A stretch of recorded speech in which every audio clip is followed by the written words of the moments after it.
Merci Anne-Claire, merci Thomas, bonjour à tous, je suis ravi d'être parmi vous aujourd'hui pour parler effectivement de facteurs de risque d'infection et de rechute au cours des vascularites associées aux ANCA, mes conflits d'intérêts.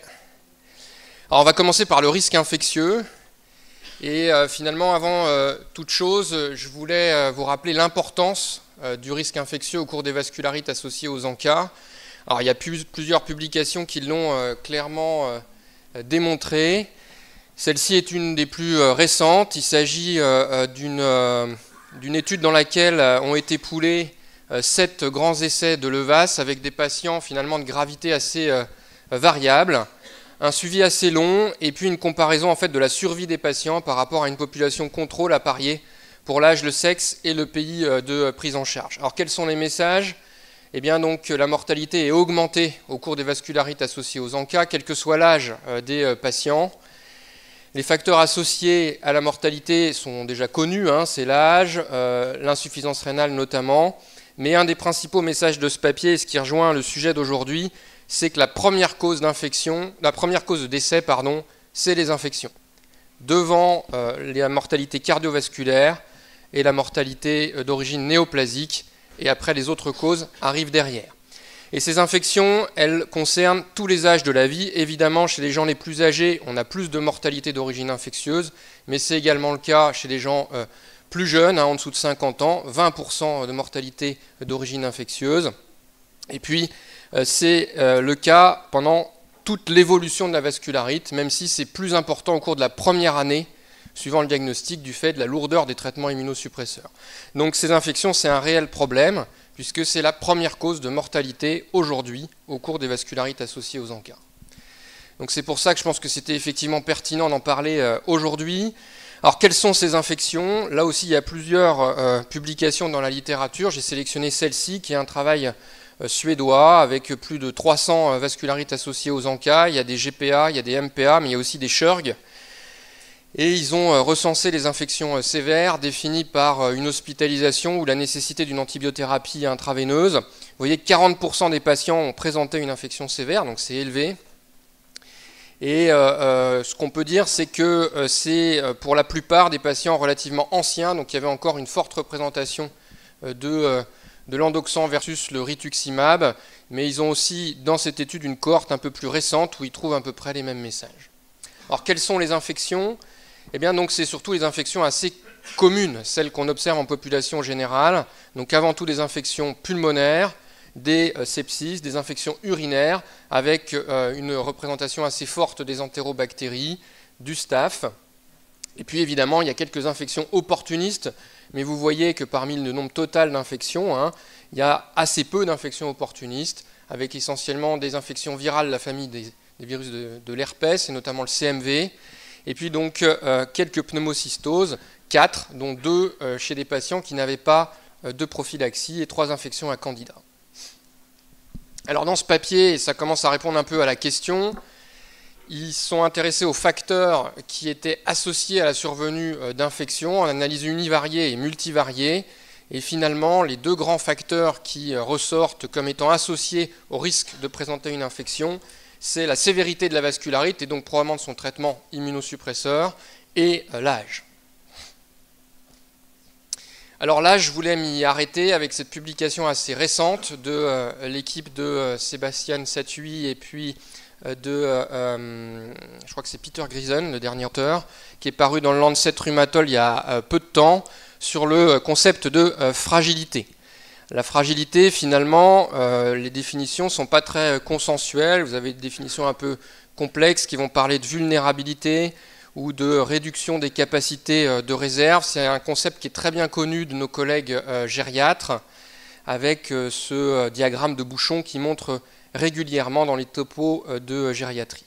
Donc finalement, si on veut un peu simplifier le discours, la fragilité, on pourrait dire que c'est l'âge physiologique par opposition à l'âge chronologique, et que ça va dépendre évidemment de l'âge, mais aussi des comorbidités, mais aussi du niveau socio-économique et de plein d'autres facteurs. Et donc dans cette publication qui est parue tout récemment dans le Lancet Rheumatology, eh bien, ils sont intéressés à l'impact de la fragilité chez les patients qui ont des vascularites associées aux ANCA. C'est une étude monocentrique aux États-Unis qui concernait que des GPA et des MPA de plus de 65 ans, donc une population âgée. Donc c'est très intéressant parce que c'est des patients qui sont fortement sous-représentés dans les essais thérapeutiques. Et ils ont mesuré la fragilité avec un score qui s'appelle le CFI, donc Sébastien Satu m'a envoyé. Donc, enfin, c'est compliqué quand même comme score, hein. Il y a 93 items. Globalement, en fait, il y a l'âge qui joue un rôle, il y a les comorbidités, diabète, hypertension, les médicaments, la vitesse de marche, le fait d'avoir été opéré récemment, d'avoir été hospitalisé, le niveau socio-économique, enfin plein de facteurs entrent dans ce concept de fragilité. Et c'est un score qui va varier de 0 à 1. Et donc en dessous de 0,15, on n'est pas fragile, puis au-dessus, on devient fragile avec différents niveaux de sévérité. Ils ont suivi ces patients pendant 2 ans. Ils sont intéressés à 3 endpoints, l'insuffisance rénale, le décès et les infections sévères. La définition des infections sévères, c'était la même, des antibiothérapies IV ou des hospitalisations. Alors qu'est-ce qu'ils trouvent? Ils ont 234 patients. Parmi les 65-74 ans, il y a 116 patients, 22% sont fragiles, un petit quart. Et au-delà de 75 ans, vous avez un gros tiers des patients qui répondent à la définition de la fragilité. C'est des patients essentiellement traités par rituximab, donc ce qui correspond bien aux habitudes actuelles. Et qu'est-ce qu'ils trouvent? Eh bien, concernant le décès et l'insuffisance rénale terminale, c'est vraiment l'âge qui a un impact très fort sur le risque de décès et d'insuffisance rénale terminale dans un critère composite. Et c'est vraiment 75 ans. Entre 65 et 74 ans, il y a assez peu d'impact. C'est au-delà de 75 ans qu'on commence à en avoir un. Et puis donc ensuite, il montre l'impact de la fragilité. Et là, le message, il est important parce que vous voyez qu'au-delà de 75 ans, il y a effectivement une augmentation du risque de faire une infection sévère, mais ça n'a aucune commune mesure avec l'impact de la fragilité. On le voit encore mieux sur les courbes ici de Kaplan-Meier. Vous avez ici les patients fragiles, on va dire très âgés, et les patients non fragiles, très âgés, âgés. Donc finalement, un patient de plus de 75 ans non fragile a un risque infectieux bien moindre qu'un patient de 66 ans fragile. Donc la fragilité a probablement un impact sur le risque d'infection beaucoup plus important que simplement l'âge chronologique. L'autre élément pronostic pour le risque infectieux, c'est le chiffre des gamma-globulines à l'ère du traitement par rituximab en induction et en entretien. Je vous montre cette publication de l'équipe de Cochin, où ils sont intéressés au suivi des gamma-globulines dans une cohorte d'une centaine de patients traités par rituximab en induction et en entretien avec le schéma habituel MENRIT 101. Globalement, les messages, c'est que le schéma d'induction par rituximab entraîne une diminution du chiffre de gamma-globulines d'à peu près 25%, et après, le rituximab en entretien a assez peu d'impact sur le chiffre de gamma-globulines. Les facteurs associés à la survenue d'une hypogamma-globulinémie, avec une définition, il y avait différents types de définitions, mais globalement c'était un chiffre inférieur à 6 grammes par litre. Et bien donc il y a encore l'âge, il y a également le fait d'avoir des gamma-globulines à moins de 10 grammes au diagnostic, et puis donc un facteur qui est important, c'est le fait d'avoir reçu des bolus de corticoïdes au moment du traitement d'induction. C'est des choses qu'on retrouve dans d'autres publications, dont on pourra rediscuter, cet impact finalement des corticoïdes sur le chiffre de gamma-globulines, beaucoup plus que celui du rituximab, ce qui est somme toute assez logique, vu que le rituximab n'impacte pas les plasmocytes à longue demi-vie.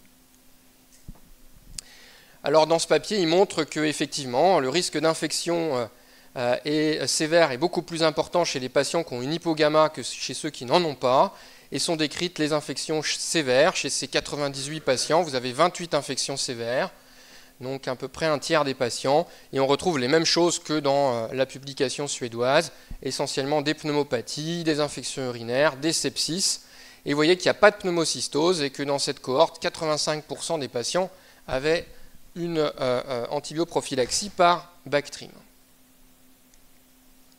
Alors, c'est des données qui sont concordantes avec le reste de la littérature. Vous avez ici une publication d'une cohorte de Levas avec plus de 200 patients, que des GPA. Le message est le même. il y a une baisse des gamma-globulines après traitement d'induction et la survenue d'une hypogamma-globulinémie est plus fréquente chez les patients âgés et corrélée au risque de voir apparaître des infections sévères. Même chose dans cette étude japonaise, avec pour intérêt que comme c'est une étude japonaise, vous avez essentiellement, quasi exclusivement des polyangite microscopiques. Et là, le message est le même, 15% des patients développent une hypogamma, et c'est un facteur indépendant du risque de survenue d'une infection sévère. Donc il faut surveiller les gamma-globulines chez nos patients. Alors comment est-ce qu'on peut diminuer le risque infectieux? Donc là, j'enfonce un peu des portes ouvertes, mais évidemment, surveiller les gamma-globulines, vacciner les patients contre le pneumocoque, contre le Covid, contre la grippe, contre le VZV qui vient d'arriver, maintenant le Shingrix est disponible. Il faudra probablement réfléchir aussi au VRS qui va être de plus en plus disponible. Éduquer les patients, probablement diminuer l'immunosuppression et notamment l'utilisation des bolus de corticoïdes chez les patients fragiles. Et puis essayer, je pense, de travailler pour évaluer cette fragilité de manière un peu plus simple que cette échelle avec les 93 items pour identifier les patients les plus à risque. Et puis donc la prophylaxie par Bactrim, c'est important pour éviter la survenue de pneumocystose. Alors les pneumocystoses sont quand même de moins en moins fréquentes par rapport à avant, mais il y a un intérêt à utiliser le Bactrim pour d'autres raisons. Donc je vous montre cette publication d'un travail qui avait été présenté l'an dernier en plénière à l'ACR, qui finalement a fait un rhumatologiste, qui est peut-être un petit peu décevant, mais il y a quelques explications à ça. C'est une étude faite dans des grandes bases de données en population américaine, avec plus de 900 GPA traités par rituximab, et ils ont comparé les patients qui avaient eu du Bactrim à ceux qui n'avaient pas eu de Bactrim. Alors, la principale limite de cette étude, et c'est probablement pour ça que ça n'est pas paru dans un plus grand journal, c'est que 30% des patients ont reçu du Bactrim, et en fait c'était essentiellement les patients les plus jeunes, avec la meilleure fonction rénale évidemment, la meilleure assurance, le meilleur niveau socio-économique, donc il y a probablement des biais qui font que ces patients sont à la base en meilleure santé.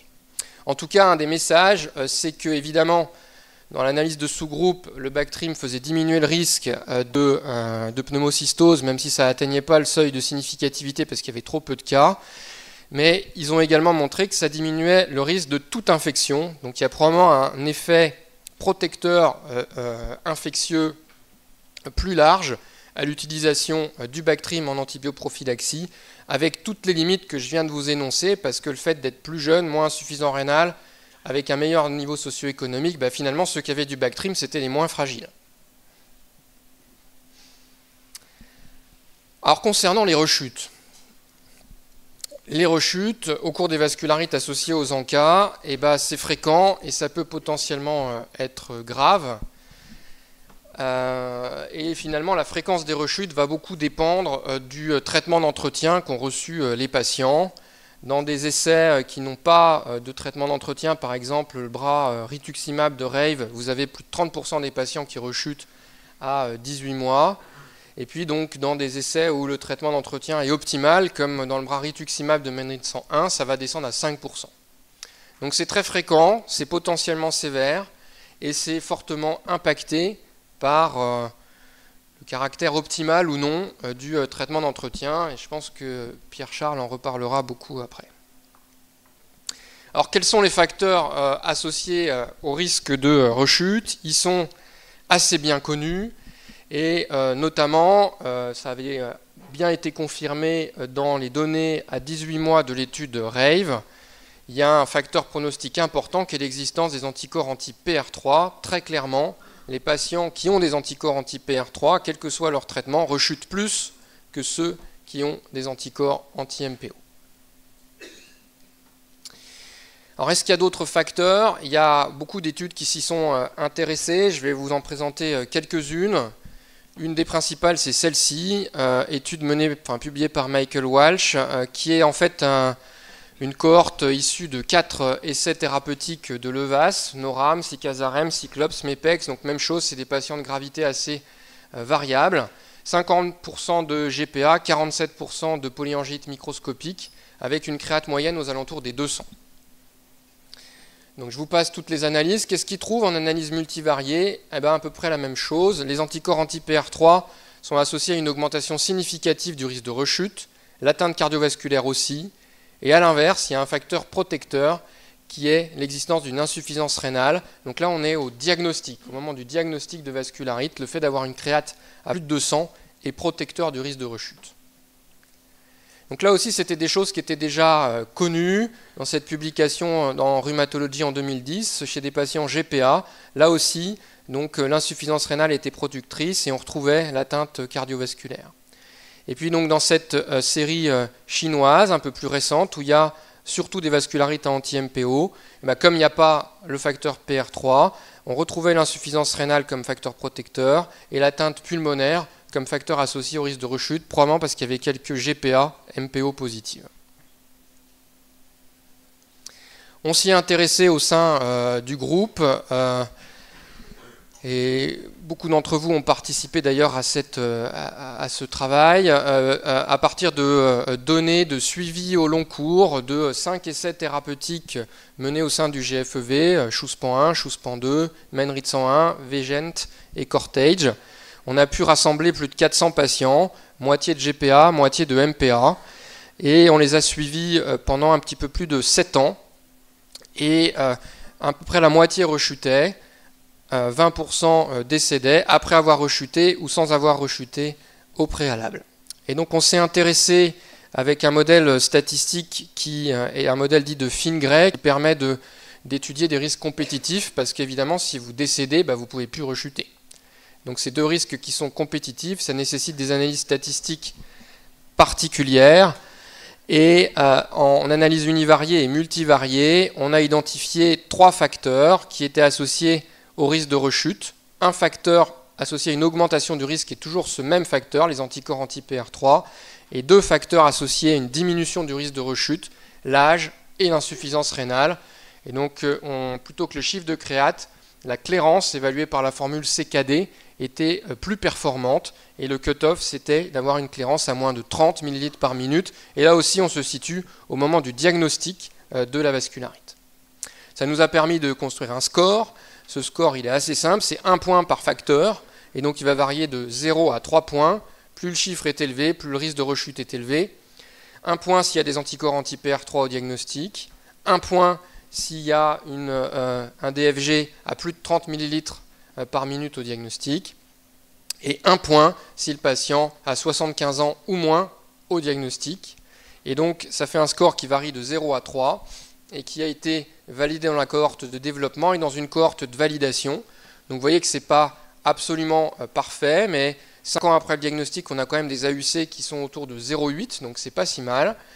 Et en fait, globalement, on peut distinguer 3 types de patients. Le patient qui a un score à 0, qui est un patient âgé, qui a une vascularite anti-MPO avec une insuffisance rénale, lui, il a un risque de rechute très très faible. Et puis donc le patient de moins de 75 ans qui a une vascularite à PR3 et qui n'a pas d'insuffisance rénale, lui, il a un risque très élevé. Vous voyez, à 5 ans, 80% de rechute. Et puis entre, c'est à peu près intermédiaire, mais vous avez des chiffres de rechute qui restent quand même assez élevés, aux alentours de 30 à 40%.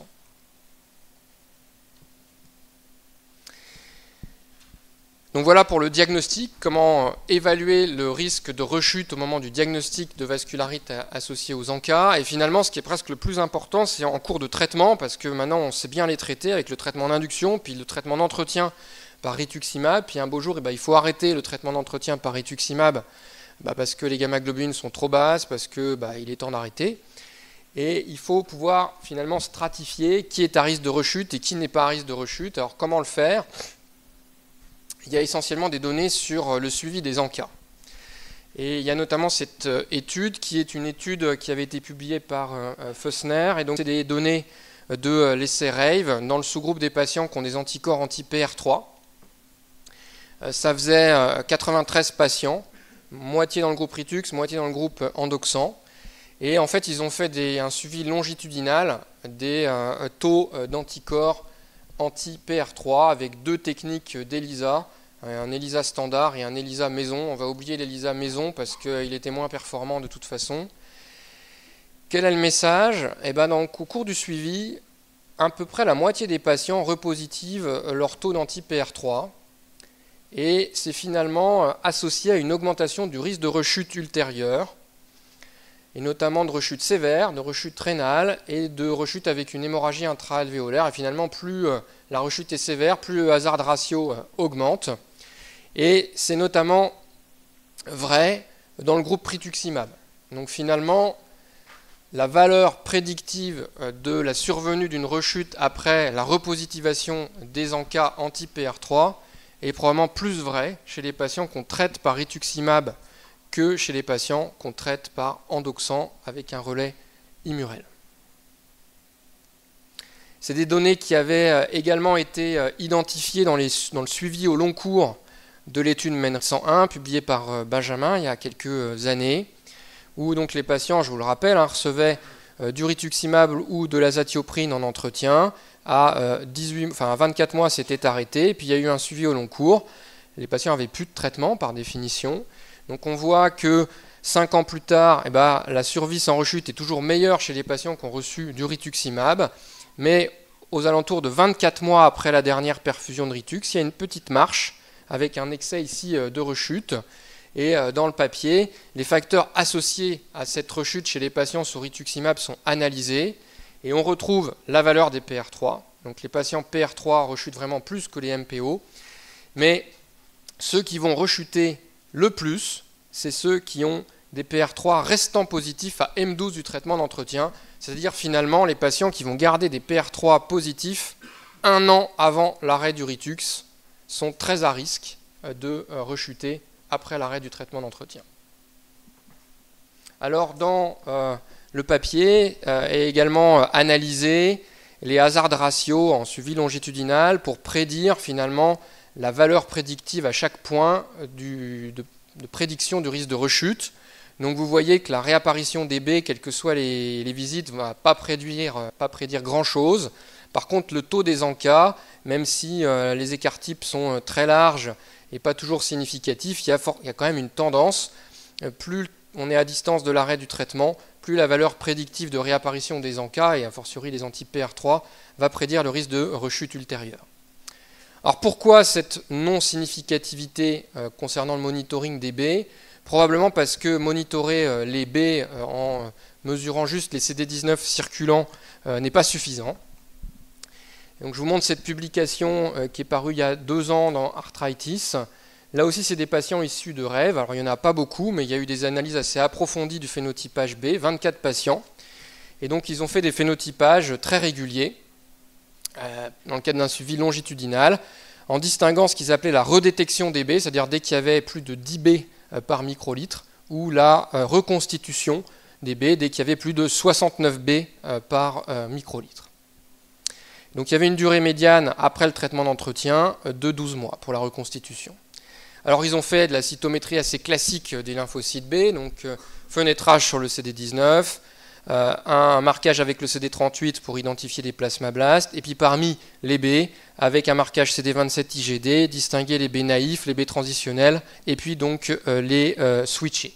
Ça, assez classique, ça n'a pas donné des résultats foufou. Ce qu'ils ont fait de plus intéressant, c'est qu'ils ont utilisé de la PR3 fluorescente pour marquer les B exprimant la PR3. Et là, c'est beaucoup plus intéressant parce qu'ils identifient qu'au moment de la reconstitution B, il y a plus de lymphocytes B PR3 qu'au moment du diagnostic.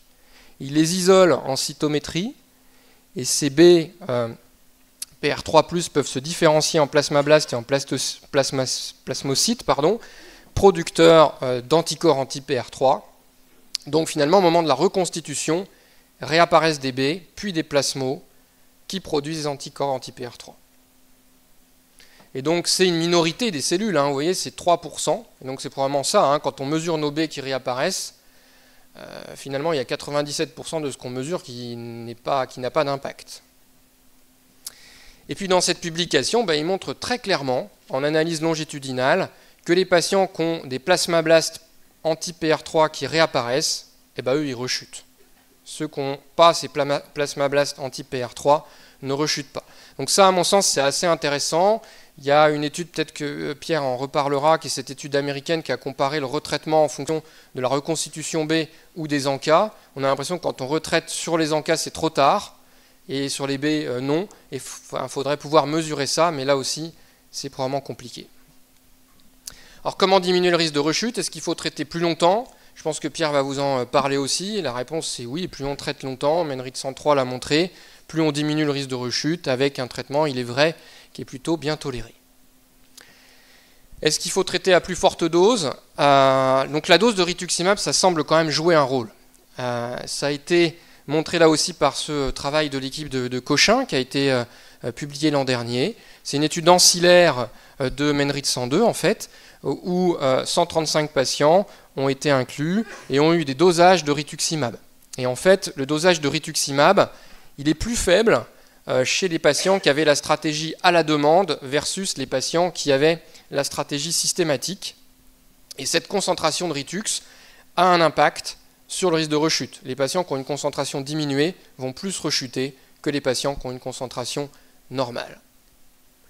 Alors il y a des essais qui ont essayé d'utiliser plus de rituximab. Par exemple, il y a l'essai Ritazarem, l'essai américain, enfin le Menrit 101 américain, où le rituximab, c'était pas 500 mg tous les 6 mois, c'était 1 g tous les 4 mois, donc beaucoup plus dosé, plus de 2 fois plus dosé. Vous voyez, c'était comparé aussi à l'azatioprine, et la survie sans rechute était meilleure dans le groupe rituximab que dans le groupe azatioprine, mais on n'a pas l'impression que ça donne un résultat franchement différent des courbes de survie de Menrit 101, même si les Américains, qui sont d'excellents vendeurs, nous disent que dans cet essai, il y avait beaucoup plus de rechuteurs que dans Menrit 101 et que c'était peut-être des patients plus compliqués. En tout cas, en augmentant la dose de rituximab, ce qu'il y a dans cette étude et qu'il n'y avait pas dans Menrit 101, c'est qu'il y a eu une LEMP et une hypogamma sévère avec des infections très sévères. Et puis donc ce qui impactait le chiffre de gamma-globuline dans cette étude, c'était surtout la corticothérapie, parce qu'il y avait 2 schémas de corticoïdes, donc on retrouve ce facteur corticothérapie sur le risque d'infection. Et finalement, est-ce qu'il ne faudrait pas obtenir plutôt une déplétion B plus profonde et faire disparaître éventuellement les plasmablastes ou les plasmocytes producteurs d'anticorps anti-PR3? Donc là, j'ai évidemment pas de données à vous montrer. Il y a la piste de l'obinutuzumab, qui est un anticorps anti-CD20 qui est plus cytotoxique pour le B, qui passe moins par le complément. Alors le complément n'est pas vraiment déficient dans les vascularites à ANCA comparativement au lupus. En tout cas, ça permet une déplétion B plus profonde et ça va être évalué dans plusieurs essais thérapeutiques sur la planète, dont un en France qui est l'essai Obi-Wan. Et puis donc il y a d'autres pistes, vous le savez. On peut imaginer entraîner une déplétion B beaucoup plus profonde avec les carticelles, notamment les carticelles anti-CD19, et il y a des essais qui sont potentiellement en préparation pour ça. Et probablement, à mon sens, quelque chose d'encore plus prometteur sont les anticorps bispécifiques. Vous savez qu'il y a 2 anticorps bispécifiques utilisés en hémato, un anti-CD19 CD3 et un anti-BCMA CD3. Donc CD19, vous voyez que vous avez une atteinte beaucoup plus large de la lignée B, y compris du plasmablast et du plasmocyte. Et puis donc BCMA permettrait de cibler les B mémoire, les B des centres germinatifs et aussi le plasmablast et le plasmocyte, donc d'avoir un impact plus important sur la cellule productrice d'anticorps anti-PR3. Et en termes de facilité d'utilisation, un bispécifique, c'est beaucoup plus simple qu'un CAR-T. Est-ce qu'on peut prédire dans la même population les 2 risques? Alors là, il n'y a pas beaucoup d'études. À ma connaissance, il n'y en a qu'une, qui est celle-ci, qui est une étude anglaise, qui était parue dans Rhumatology en 2021. Un travail rétrospectif, monocentrique, dans lequel ils avaient étudié un peu plus de 140 patients, qui étaient tous traités par rituximab. C'est ça qui est intéressant, parce que ça reflète bien la prise en charge actuelle. Qu'ils avaient suivi pendant à peu près 5 ans. La définition des infections, c'était toujours la même chose. Une infection sévère, c'était hospite ou antibiothérapie, puis la rechute, la définition habituelle. Parmi leurs 140 patients, ils avaient 88 infections et 80 rechutes. Et donc, ils ont analysé les facteurs prédictifs de rechute ou d'infection à 2 moments, en fait, au moment de l'arrêt du Ritux en entretien et 12 mois après l'arrêt du rituximab en entretien. Qu'est-ce qu'ils trouvent? Pour le risque de rechute, c'est pas très stable. Au moment de l'arrêt du rituximab, il y a très peu de facteurs qui sont associés au risque de rechute, essentiellement l'atteinte ORL. C'est probablement parce que ça identifie les patients qui sont PR3, mais comme au moment de l'arrêt du rituximab, ils n'ont plus de PR3, ce facteur n'est pas sorti. Mon interprétation, c'est ça, c'est que ça identifie en fait les GPA. Et puis 12 mois après l'arrêt du rituximab, c'est un petit peu plus riche. On retrouve cette fois les ANCA parce qu'ils ont dû se repositiver, l'atteinte ORL et des facteurs protecteurs qui sont la corticothérapie et l'insuffisance rénale. Et dans la même population pour les infections, c'est un peu plus stable entre l'arrêt du ritux et 12 mois plus tard. Globalement, c'est les comorbidités, donc c'est la même chose, hein, c'est la fragilité, c'est l'atteinte pulmonaire, le diabète, et puis donc l'hypogamma dont je vous ai parlé, et le fait d'avoir déjà fait des infections. Donc voilà, en conclusion, mes messages, c'est que les infections, c'est la première cause de mortalité au cours des vascularites associées aux ANCA. C'est fortement corrélé à l'âge, mais surtout à la fragilité des patients, donc aux comorbidités, l'insuffisance rénale, le diabète, l'existence d'une maladie pulmonaire. En termes de monitoring, ce à quoi il faut faire attention à l'ère du rituximab, c'est probablement le monitorage de l'hypogammaglobulinémie. Et il faut donc peut-être avoir la main un peu plus légère sur les corticoïdes, notamment sur les bolus, quand ce n'est pas forcément nécessaire, et peut-être qu'on pourra en reparler dans la discussion. Les rechutes, eh bien les rechutes, ça peut être sévère et cause de morbimortalité, et c'est plus fréquent chez les patients qui ont des anticorps anti-PR3, ça l'est moins chez les patients les plus âgés ou qui ont une insuffisance rénale. Et en cours de suivi, ce qu'il faut monitorer, c'est clairement les anticorps anti-PR3. Quelles sont les solutions? Les vaccins, le Bactrim, diminuer l'immunosuppression chez les patients les moins à risque de rechute et a fortiori les plus fragiles. Et puis donc faire des études, et je pense que donc le groupe ne s'est pas trompé, puisque Master Anka va évaluer l'intérêt de baisser l'immunosuppression chez les patients finalement insuffisants rénaux, donc fragiles. Et puis donc la proposition de PHRC PrEP-Anka, je crois que c'est un PHRC interrégional, pour évaluer l'intérêt de retraiter les patients qui repositivent leurs anticorps anti-PR3 sans signe clinique. Et voilà, j'en ai fini, je vous remercie pour votre attention.